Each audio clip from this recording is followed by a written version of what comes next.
Hi everyone, welcome to Albadar Academy. Some basic concept of chemistry का यह है हमारा लेक्चर नंबर 2 और आज के इस पर्टिकुलर वीडियो लेक्चर में हम लोग नेचर ऑफ मैटर यानी कि मैटर को क्लासिफाई करना सीखेंगे। तो मैटर को किस तरह से क्लासिफाई करते हैं, चलो हम लोग शुरू करते हैं। मैटर का डेफिनेशन सबको पता होगा, MATTER। इसी को हिंदी में क्या बोलते थे? पदार्थ। तो पदार्थ किसको कहते हैं? मैटर। कल वाले वीडियो में हम लोगों ने मैटर का डेफिनेशन भी बताया दिया था। जैसे मैटर, एनीथिंग। मैटर क्या है? Anything which occupy space and has मास, यानी दुनिया में उपस्थित वह सब कुछ जिसके पास क्या हो? मास हो और कुछ ना कुछ स्पेस ऑक्यूपाई करता हो, यानी कि वॉल्यूम हो, तो उसको हम लोग क्या बोल देंगे? मैटर बोल देंगे। अब मैटर को हम लोग क्लासिफाई कितने तरह से करते हैं, याद करो। अगर आप लोगों ने पढ़ा होगा तो मैटर को हम लोग दो तरह से क्लासिफाई करते हैं। पहला तो फिजिकल क्लासिफिकेशन और दूसरा है केमिकल क्लासिफिकेशन। तो याद रहे, फिजिकल क्लासिफिकेशन में हम लोग मैटर को उसके फिजिकल स्टेट के आधार पर क्लासिफाई करते हैं और केमिकल क्लासिफिकेशन में मैटर को उसके केमिकल कंपोजिशन के आधार पर क्लासिफाई करते हैं। तो सबसे पहले हम लोग फिजिकल क्लासिफिकेशन को देखते हैं। तो फिजिकल स्टेट के आधार पे ये जो हम लोग का मैटर है, इसको हम लोग जनरली 3 भाग में क्लासिफाई करते हैं। पहला क्या है? सॉलिड। इसी को हिंदी में क्या बोलते हैं? ठोस। सेकंड है लिक्विड, और लिक्विड को हिंदी में द्रव बोलते हैं। और तीसरा है गैस, इसको हिंदी में भी गैस ही बोलते हैं। ठीक है। सॉलिड को स्मॉल एस से डिनोट किया जाता है, लिक्विड को स्मॉल एल से, और गैस को स्मॉल जी से डिनोट किया जाता है। इतना सबको पता होगा। अब बताओ, सॉलिड के बारे में पढ़े होगे 9th क्लास में। तो सॉलिड का जो डेफिनेशन वहां पर पढ़े थे वो क्या था? सॉलिड का शेप और वॉल्यूम जो होता है वो डेफिनेट होता है। डेफिनेट यानी फिक्स होता है। तो हम लोग क्या बोल सकते हैं? Fixed shape and volume. यानी जो भी ठोस पदार्थ होगा उसका शेप और वॉल्यूम जो होगा वो फिक्स होगा। और शेप और वॉल्यूम फिक्स्ड होने के पीछे का कारण 9th क्लास में पढ़े होंगे हम लोग कि सॉलिड यानी ठोस के जो पार्टिकल्स होते हैं उसके बीच का जो फोर्स ऑफ अट्रैक्शन होता है वो बहुत ही ज्यादा होता है। फोर्स ऑफ अट्रैक्शन जो होगा पार्टिकल के बीच में, फोर्स ऑफ अट्रैक्शन ये क्या होगा? वेरी हाई होगा, वेरी हाई। और फोर्स ऑफ अट्रैक्शन बहुत ज्यादा होने के कारण इसके जो पार्टिकल होते हैं वो क्लोजली पैक्ड होते हैं। सॉलिड के पार्टिकल्स क्लोजली पैक्ड होते हैं। जैसे अगर इसका डायग्राम बना दिया जाए तो क्या होंगे? एकदम क्लोजली पैक्ड होंगे, एक दूसरे से सटे सटे रहेंगे इसके पार्टिकल। और जब इस तरह से सटे सटे रहेंगे तो इसके बीच का जो खाली स्थान है यानी एम्प्टी स्पेस है, कोई भी दो पार्टिकल के बीच का जो स्पेस है वो क्या होगा? बहुत ही कम होगा। यानी स्पेस बिटवीन पार्टिकल्स, सॉलिड के जो पार्टिकल्स के बीच का स्पेस है वो क्या होगा? वेरी स्मॉल, यानी बहुत ही कम होगा। जिसके वजह से ये क्या होते हैं? क्लोजली पैक्ड होते हैं। और क्लोजली पैक्ड होने के कारण ये अपने ही पोजीशन में क्या रहते हैं? फिक्स रहते हैं, जिसकी वजह से इसका शेप और वॉल्यूम जो होता है वो फिक्स्ड हो जाता है। इतना समझ में आ रहा है? ठीक है। नेक्स्ट है हम लोग का लिक्विड। अब लिक्विड के बारे में पढ़े होंगे कि इसका वॉल्यूम फिक्स रहता है। क्या फिक्स रहता है? Fixed volume. वॉल्यूम का मतलब क्या? आयतन इसका क्या रहेगा? फिक्स रहेगा।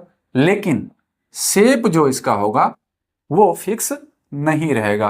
बट शेप नॉट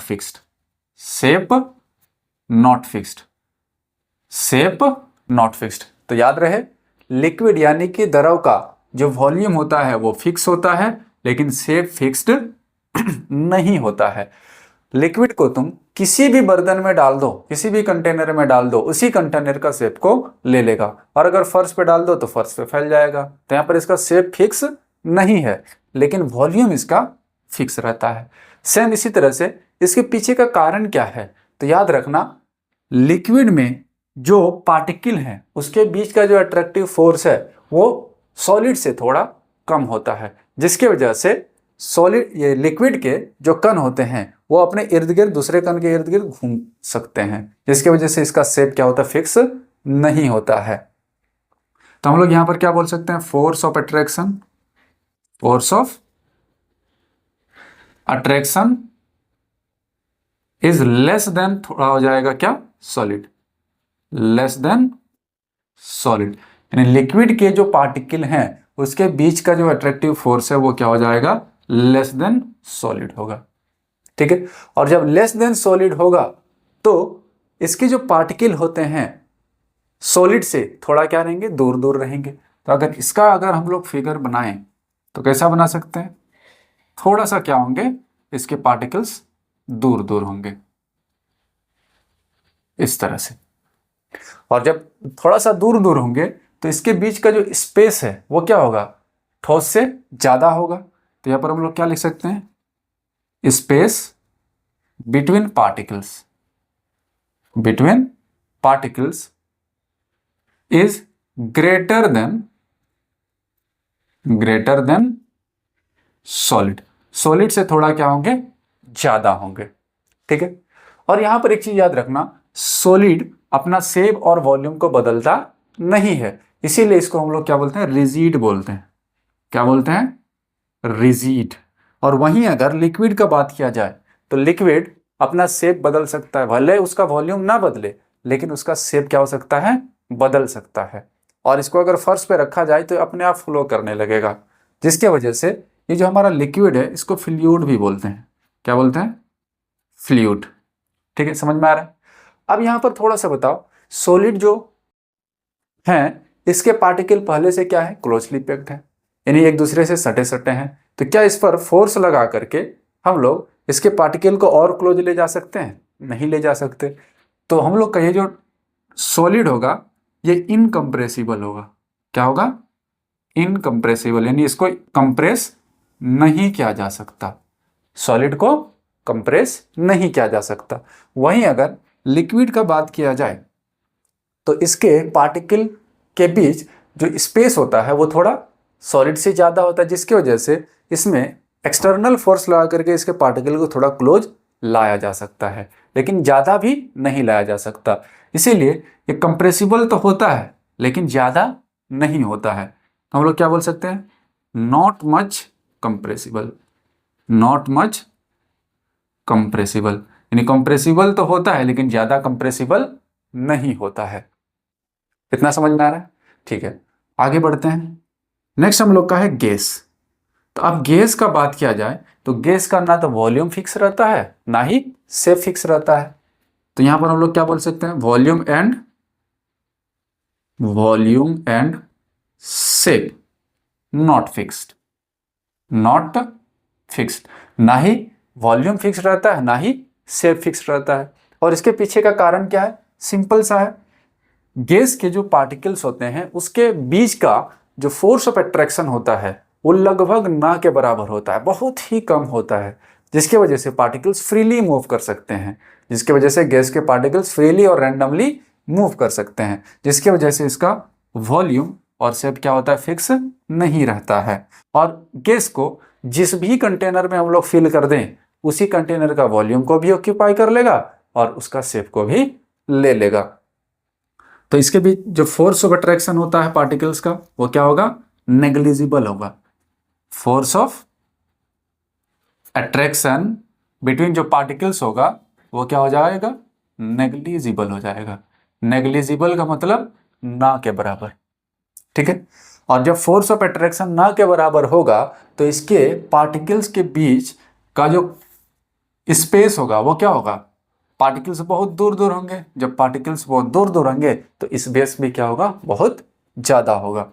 तो स्पेस बिटवीन पार्टिकल्स जो होगा वो वेरी हाई होगा, वेरी हाई होगा, बहुत ज़्यादा हो जाएगा। इतना समझ में आ रहा है? ठीक है, तो इसका पार्टिकल के बीच का जो स्पेस होगा वो क्या हो जाएगा, वेरी हाई हो जाएगा, जिसकी वजह से ये अपने चारों तरफ इर्द गिर्द रेंडमली मूव कर सकते हैं। ठीक है, अब यहाँ पर गैस भी क्या कर सकते हैं, फ्लो कर सकते हैं। तो गैस को भी हम लोग क्या बोल सकते हैं, फ्लूइड बोल सकते हैं। गैस को भी फ्लूइड बोल सकते हैं। अब बताओ इसके पार्टिकल्स क्या हैं, बहुत ज़्यादा दूर दूर हैं। जब दूर दूर हैं तो इसमें एक्सटर्नल प्रेशर अप्लाई करके क्या इसके पार्टिकल्स को नज़दीक नहीं लाया जा सकता, यानी वॉल्यूम को इसको छोटा नहीं किया जा सकता? बिल्कुल किया जा सकता है। इसीलिए ये जो हमारा गैस होते हैं, ये गैस कंप्रेसिबल होते हैं, और कंप्रेसिबल तो होते हैं, हाईली कंप्रेसिबल होते हैं, हाईली कंप्रेसिबल होते हैं, हाईली कंप्रेसिबल होते हैं। इसीलिए तो देखे होगे एलपीजी जो सिलेंडर है वो कितना छोटा है, लेकिन उसमें बहुत सारा गैस को कंप्रेस करके भरा जाता है। तो ये हम लोग का था फिजिकल स्टेट के आधार पर मैटर का क्लासिफिकेशन। तो अब बताओ फिजिकल स्टेट के आधार पर मैटर को हम लोग कितने भाग में क्लासिफाई किए, 3 भाग में, सॉलिड, लिक्विड और गैस। सॉलिड, लिक्विड और गैस। और इसमें मेन पॉइंट ये याद रखना कि सॉलिड का शेप और वॉल्यूम फिक्स्ड नहीं होता है, लिक्विड का वॉल्यूम फिक्स होता है लेकिन शेप फिक्स्ड नहीं होता है, और गैस का वॉल्यूम और शेप कोई भी फिक्स्ड नहीं होता है। और एक चीज याद रखो कि ये हमारा जो मैटर है इसका 4th और 5th स्टेट भी है। तो मैटर का जो 4th स्टेट है, 4th स्टेट वो है प्लाज्मा। 4th स्टेट क्या है, प्लाज्मा। याद रखना मैटर का 4th स्टेट क्या है, प्लाज्मा। और 5th स्टेट है Bose Einstein condensate. Bose Einstein condensate, याद रहेगा, बोस आइंस्टाइन कंडेंसेट। तो अगर आपसे पूछा जाए कि जनरली मैटर को फिजिकल स्टेट के आधार पर कितने भाग में क्लासिफाई किया जाता है, तो बता देना सॉलिड, लिक्विड और गैस 3 भाग में। लेकिन इसका 4था स्टेट भी होता है प्लाज्मा, और 5वां स्टेट होता है बोस आइंस्टाइन कंडेंसेट। इतना क्लियर है? नेक्स्ट अब हम लोग केमिकल क्लासिफिकेशन देखेंगे।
अब नेक्स्ट हमारा है मैटर का केमिकल क्लासिफिकेशन। जैसे कि पहले हमने बताया कि मैटर को अगर उसके केमिकल कंपोजिशन के आधार पर क्लासिफाई करते हैं तो उसको बोलते हैं केमिकल क्लासिफिकेशन। तो याद रहे केमिकल क्लासिफिकेशन में हम लोग मैटर को 2 भाग में क्लासिफाई करते हैं। कितने भाग में? 2 भाग में। पहला क्या, प्योर सब्सटेंस, प्योर सब्सटेंस, और दूसरा हमारे पास है मिक्सचर। पहला क्या है, प्योर सब्सटेंस, और दूसरा है मिक्सचर।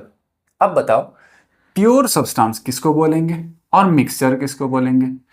प्योर का मतलब क्या, शुद्ध, सब्सटेंस का मतलब पदार्थ। तो शुद्ध पदार्थ, शुद्ध किसको बोलेंगे, किसको शुद्ध बोलेंगे? तो याद रहे शुद्ध यानी प्योर सब्सटेंस उसको बोलेंगे जो सिर्फ और सिर्फ एक ही प्रकार के पार्टिकल से मिलकर बना हुआ हो, यानी जिसका कंस्टिट्यूएंट पार्टिकल्स क्या हो, एक ही टाइप का हो। कंस्टिट्यूएंट पार्टिकल्स क्या हो, एक ही टाइप का हो, उसको हम लोग बोल देंगे प्योर सब्सटेंस। और इसका कंपोजिशन जो होता है वो फिक्स्ड होता है। लेकिन मिक्सचर मिक्सचर याद रहे, पहले मिक्सचर को ही अच्छे से डील कर लेते हैं, उसके बाद फिर प्योर सब्सटेंस को फिर क्लासिफाई करेंगे।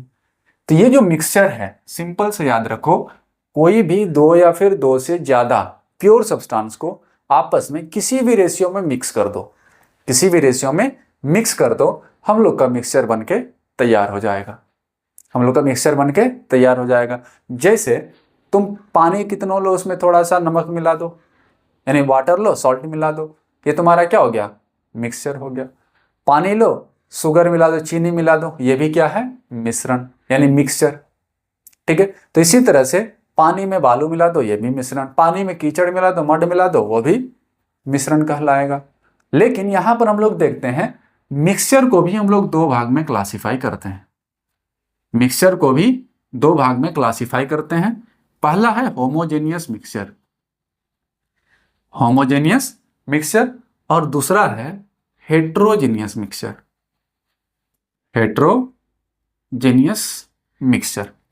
तो याद रहे, होमोजेनियस का मतलब क्या, समांगी बोलते हो, समांगी मिश्रण, और हेट्रोजेनियस का मतलब विषमांगी मिश्रण। होमो का मतलब यहां पर सीधा समान हो जाएगा, और जेनियस मतलब कंपोजिशन। सीधा याद रखना, वैसा मिक्सचर जिसमें पूरे मिक्सचर में जो कंपोजिशन होगा वो क्या होगा, समान होगा, यानी थ्रो आउट द मिक्सचर तुम्हारा जो कंपोजिशन होगा वो यूनिफॉर्म होगा। ठीक है, हम लोग इसमें क्या बोल सकते हैं, uniform composition, uniform composition throughout the mixture, throughout the mixture, यानी पूरे मिक्सचर में अगर कंपोजिशन क्या हो, यूनिफॉर्म हो, तो उसको हम लोग क्या बोल देंगे, होमोजेनियस मिक्सचर। जैसे एग्जांपल ले लो, पानी डाले हो और इसमें डाल दो नमक, पानी और नमक यानी वाटर प्लस सॉल्ट। जब वाटर और सॉल्ट को हम लोग मिलाते हैं, अच्छे से अगर स्टायर कर दें, मिला दें, तो मिलाने के बाद हम लोग को होमोजेनियस मिक्सचर मिल जाएगा। और होमोजेनियस मिक्सचर मिलने से मतलब क्या, इसमें वाटर और सॉल्ट का जो कंपोजिशन है पूरे मिक्सचर में एक समान हो जाएगा। चाहे तुम वाटर सॉल्ट का मिक्सचर को यहाँ से उठाओ, यहाँ से उठाओ, यहाँ से, या फिर इधर से, कहीं से भी उठाओ, उसमें वाटर और सॉल्ट का जो कंपोजिशन होगा वो क्या होगा, यूनिफॉर्म होगा, एक समान मिलेगा। मान लो यहाँ से तुम सॉल्ट वाटर उठाए, तो मान लो इसमें 10 वाटर मॉलिक्यूल, 3 तुम्हारा सॉल्ट का पार्टिकल है, तो अगर दूसरी जगह से भी उठाओगे तो इतना ही पार्टिकल दोनों का मिलेगा। तो इसका मतलब क्या हुआ कि पूरे कंपोजिशन में क्या है, इसका यूनिफॉर्म है मिक्सचर। ठीक है, यानी पूरे मिक्सचर में इसका कंपोजिशन क्या है, यूनिफॉर्म है, तो इसको हम लोग क्या बोल देंगे, होमोजेनियस मिक्सचर बोल देंगे। ठीक है, और क्या हम लोग ले सकते हैं, वाटर प्लस लेमन, यानी पानी और लेमन का जूस, ये दोनों को भी मिला दो, होमोजेनियस मिक्सचर बन जाएगा। इसी तरह से वाटर प्लस शुगर, ये भी क्या हो जाएगा, हमारा होमोजेनियस मिक्सचर हो जाएगा। वाटर प्लस ग्लूकोज, ये भी होमोजेनियस मिक्सचर। अब अगर हम लोग बात करें हेट्रोजेनियस मिक्सचर का, हेट्रोजेनियस मिक्सचर में सीधा याद रखो, जो कंपोजिशन होगा पूरे मिक्सचर में एक समान नहीं होगा, अलग अलग होगा। जैसे अगर मिला दो तुम पानी लिए हो और इसमें मिला दो, यानी वाटर प्लस मड, यानी कीचड़ मिला दो, जब मिलाओगे पानी में, जब कीचड़ को मिलाओगे, अच्छे से मिलाओगे तो मिलता हुआ तुमको दिख जाएगा, लेकिन जब थोड़ा देर के लिए छोड़ दो तो कीचड़ नीचे बैठ जाता है, जिससे हम लोग अगर कंपोजिशन को कंपेयर करें अलग अलग जगह पर, तो वाटर और मड का जो कंपोजिशन है एक समान नहीं आएगा। तो ये हम लोग का कौन सा मिक्सचर हो जाएगा, हेट्रोजेनियस मिक्सचर हो जाएगा, यानी इसका जो कंपोजिशन है पूरे मिक्सचर में एक समान नहीं है। तो यहां पर क्या बोल सकते हैं, non uniform composition, non uniform composition through out the mixture, यानी पूरे मिक्सचर में जो कंपोजिशन होगा वो एक समान नहीं होगा। इसी तरह से और भी एग्जांपल ले सकते हैं, जैसे तुम्हारा सॉल्ट और शुगर को मिला दो, ये भी क्या हो जाएगा, हेट्रोजेनियस मिक्सचर हो जाएगा। सॉल्ट प्लस सेंड को मिला दो, heterogeneous mixture. Salt plus send को मिला, शुगर प्लस सेंड को मिला दो, ये भी हेट्रोजेनियस मिक्सचर। तुम्हारा जैसे गेहूं है, गेहूं में कंकड़ है, वो भी क्या है, हेट्रोजेनियस मिक्सचर। तो यहाँ से हम लोग को क्लियर हो रहा है होमोजेनियस और हेट्रोजेनियस में। और एक चीज़ याद रखना, जब हम लोग होमोजेनियस मिक्सचर बनाते हैं तो होमोजेनियस मिक्सचर के जो कंपोजिशन है वो खुली आंख से अलग अलग दिखाई नहीं देते। जैसे अगर तुम वाटर में सॉल्ट को मिला दो, वाटर में सॉल्ट को मिला दो, तो सॉल्ट का पार्टिकल अलग से हम लोग को दिखाई नहीं देता, वो अच्छे से घुल जाता है। लेकिन हेट्रोजेनियस मिक्सचर में अगर तुम पानी में मिला दो कीचड़ को, तो कीचड़ का यानी मड का जो पार्टिकल है वो क्लियरली हमको विजिबल होता है। इसी तरह से सॉल्ट शुगर, इस दोनों को मिलाओगे, सॉल्ट का पार्टिकल भी दिख जाएगा, शुगर का पार्टिकल भी दिख जाएगा।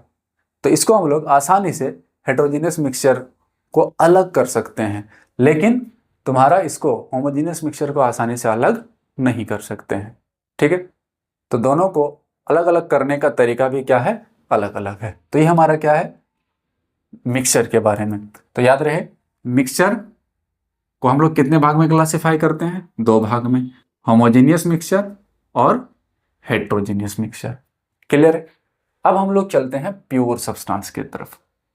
किसके तरफ, प्योर सब्सटेंस की तरफ।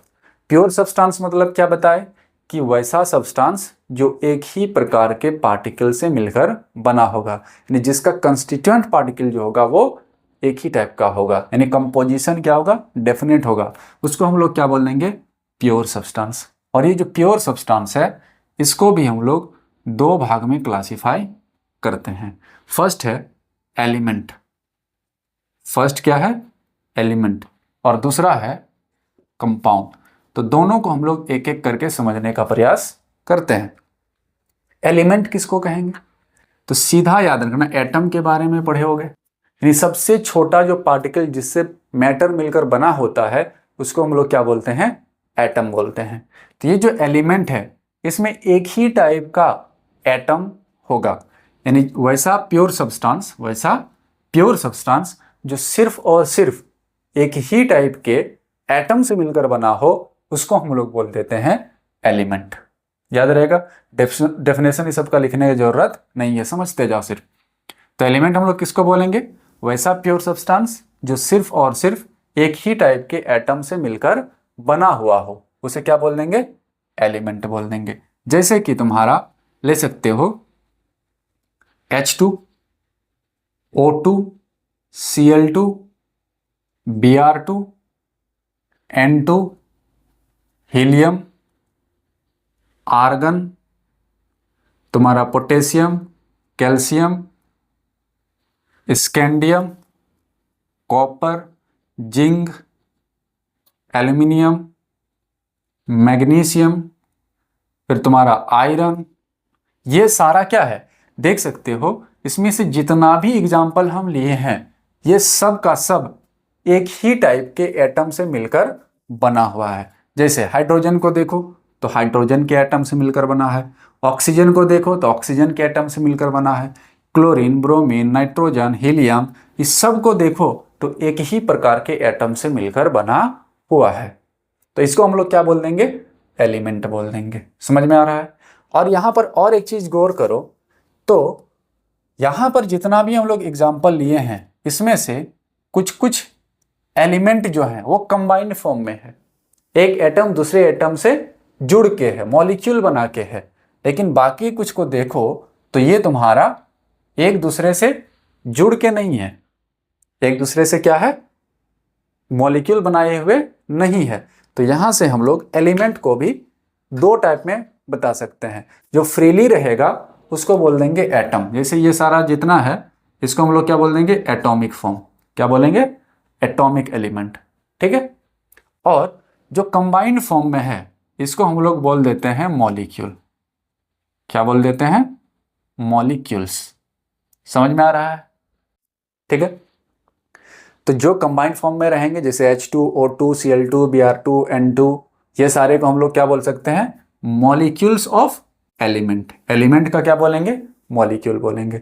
लेकिन ये सबको देखो, ये अपने से क्या है, कंबाइन करके नहीं है तो इसको हम लोग बोल देंगे एटम, यानी एटॉमिक फॉर्म। समझ में आ रहा है? इतना क्लियर है। अब देखो यहाँ जो एलिमेंट है, इस एलिमेंट को भी हम लोग अलग अलग टाइप में क्लासिफाई करते हैं। एलिमेंट को भी अलग अलग टाइप में हम लोग क्लासिफाई करते हैं। तो चलो देखते हैं कि एलिमेंट को कितने टाइप में क्लासिफाई करते हैं।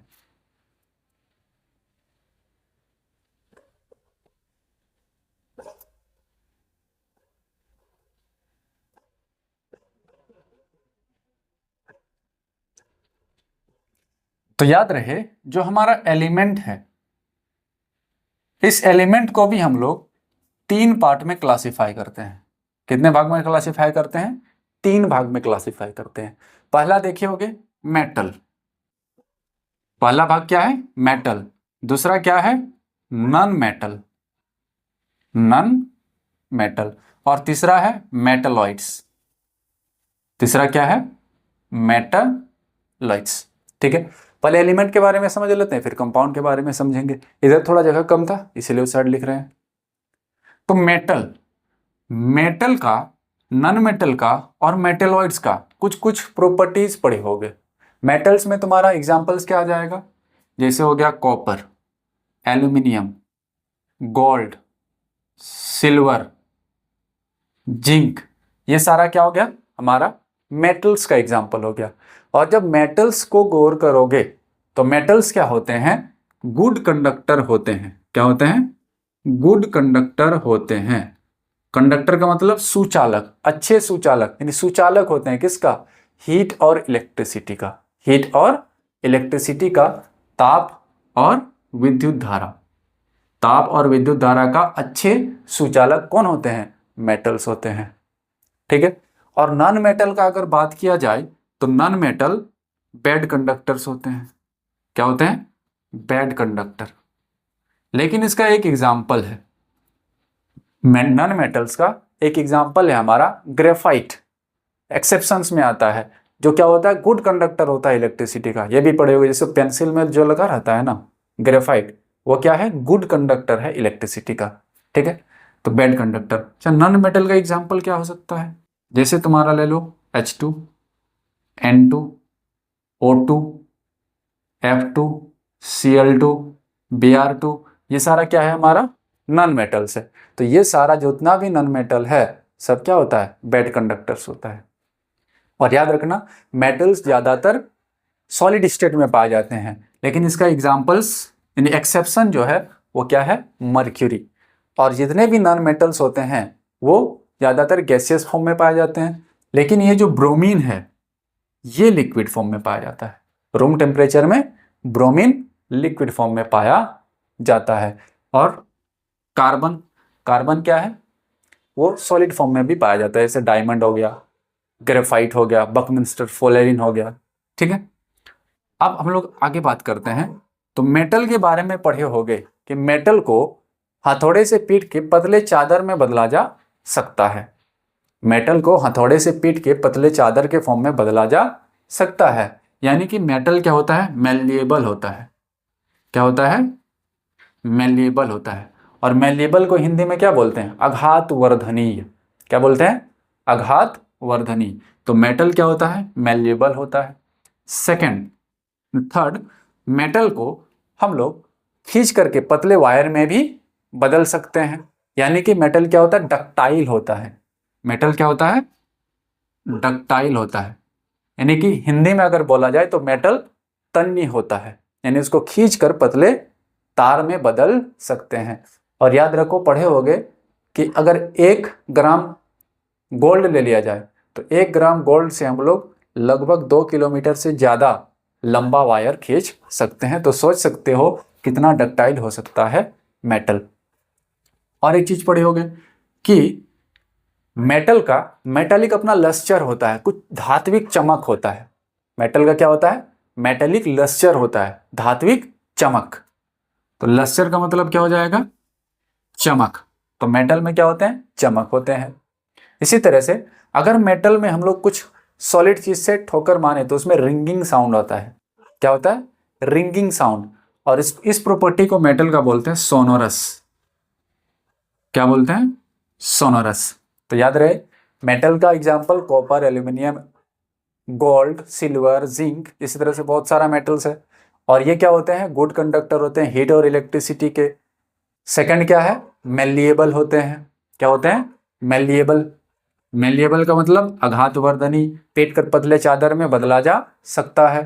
डक्टाइल का मतलब खींच कर पतले तार में बदला जा सकता है। लस्टर का मतलब इसमें धात्विक चमक होता है। और सोनोरस का मतलब अगर इसमें हम लोग किसी भी हथौड़े या फिर सॉलिड चीज से मारें तो इसमें रिंगिंग साउंड प्रोड्यूस होता है, यानी कि सोनोरस होता है। और याद रखना, मेटल को हम लोग खींचने से जल्दी टूटता नहीं है, यानी इसका स्ट्रेंथ भी क्या होता है, ज्यादा होता है। इसका क्या होता है, टेंसाइल स्ट्रेंथ ज्यादा होता है। तो ये क्या होता है, टेंसाइल स्ट्रेंथ इसका ज्यादा होता है। टेंसाइल स्ट्रेंथ जो होता है वो ज्यादा होता है। लेकिन जैसे कुछ कुछ एग्जांपल्स भी है, सोडियम, उसको आसानी से चाकू से कट कर सकते हैं हम लोग। ठीक है, अब नॉन मेटल का बात किया जाए तो क्या बताएं, इसका example H2, N2, O2, F2, Cl2, Br2। तो ये सारा क्या है, नॉन मेटल्स है। और non metals generally gaseous form में पाए जाते हैं, लेकिन एक्सेप्शन क्या, ब्रोमीन, ये लिक्विड फॉर्म में पाया जाता है। ठीक है, और ये क्या होते हैं, पैड कंडक्टर्स होते हैं, हीट और इलेक्ट्रिसिटी के पैड कंडक्टर होते हैं। लेकिन इसका भी एक एक्सेप्शन है, क्या, ग्रेफाइट, जो क्या करता है, इलेक्ट्रिसिटी का कंडक्शन करता है। इतना समझ में आ रहा। अब बताओ, क्या नॉन मेटल को, ये तो गैस है, ये मेलिएबल हो सकते हैं, नहीं। इसको पीट कर पतले चादर में बदल सकते हैं, नहीं। जैसे मान लो कार्बन, यानी कार्बन का क्या, कोल है, ग्रेफाइट है, डायमंड है। इस सब को, डायमंड को छोड़ के कोल और ग्रेफाइट को ले लो, इसको अगर हम लोग हथौड़े से मारते हैं तो ये तो बेचारा चूर चूर हो जाता है, यानी भंगूर होता है। तो क्या होता है, हम लोग का नॉन मेटल भंगूर, इसको इंग्लिश में बोलते हैं ब्रिटल। क्या बोलते हैं, ब्रिटल। तो नॉन मेटल मेलिएबल नहीं होता है, ये ब्रिटल होता है। डक्टाइल भी नहीं होता है। ठीक है, क्या इसमें मेटालिक लस्टर पाया जाता है, नहीं, नो, नो लस्टर।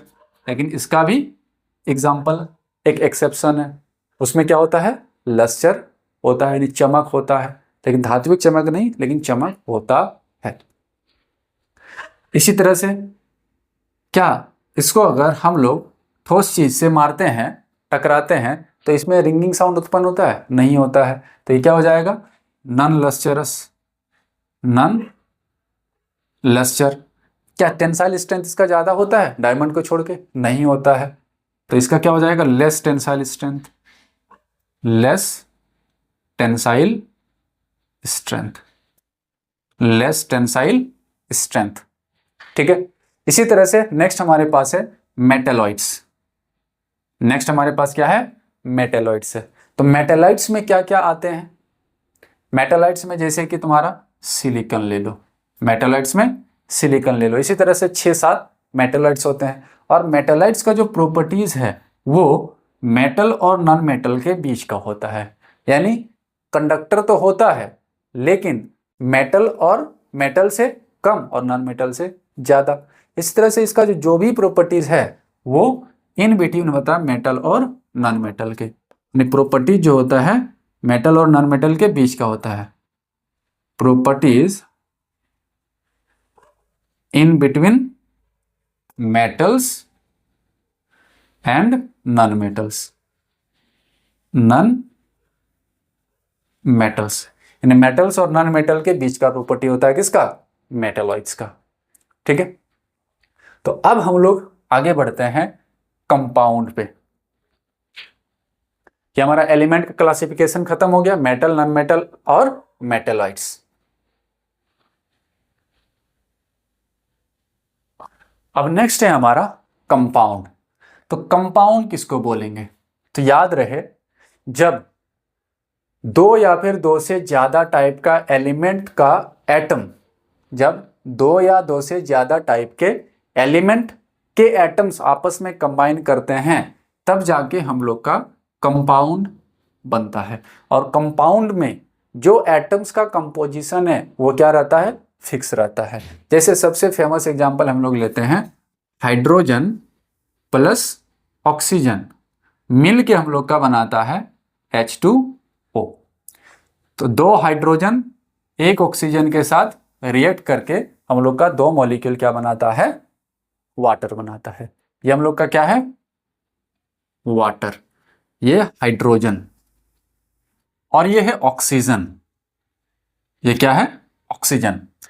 तो यहां से याद रखना है थोड़ा सा कि जब भी कोई कंपाउंड बनेगा तो उस कंपाउंड का जो गुण है उसके कंस्टिट्यूएंट से अलग हो जाएगा। जैसे यहां पर देख सकते हो हाइड्रोजन के बारे में पढ़े होगे कि हाइड्रोजन जो है वो पॉप साउंड के साथ जलता है।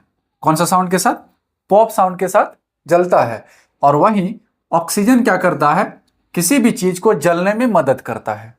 याद रहे, हाइड्रोजन क्या करता है, पॉप साउंड के साथ जलता है और ऑक्सीजन किसी भी चीज को जलने में मदद करता है। लेकिन जब ये दोनों आपस में मिलके वाटर का फॉर्मेशन करते हैं तो अब आप जानते होंगे कि ये जो वाटर का गुण है वो क्या है, आग को बुझाने का काम करता है। वाटर क्या करता है, आग बुझाने का काम करता है। तो यहां से हम लोग देख पा रहे हैं कि कोई भी कंपाउंड के फॉर्मेशन में तुम्हारा कंपाउंड का जो गुण है वो बदल जाता है उसके कंस्टिट्यूएंट एलिमेंट से। ठीक है, इसी तरह से बहुत सारा कंपाउंड का एग्जांपल हो सकता है, जैसे CO2। इसमें भी आप देख सकते हो एक से ज्यादा टाइप का एटम है। इसी तरह से H2CO3, H2CO3, ग्लूकोज का फॉर्मूला ले लो C6H12O6। इसमें भी देख सकते हो कितना, 3 टाइप का अलग अलग टाइप का एटम है। तो ये सारा क्या हो गया, हम लोग का कंपाउंड हो गया। अब ये सबको हम लोग मॉलिक्यूल भी बोलते हैं।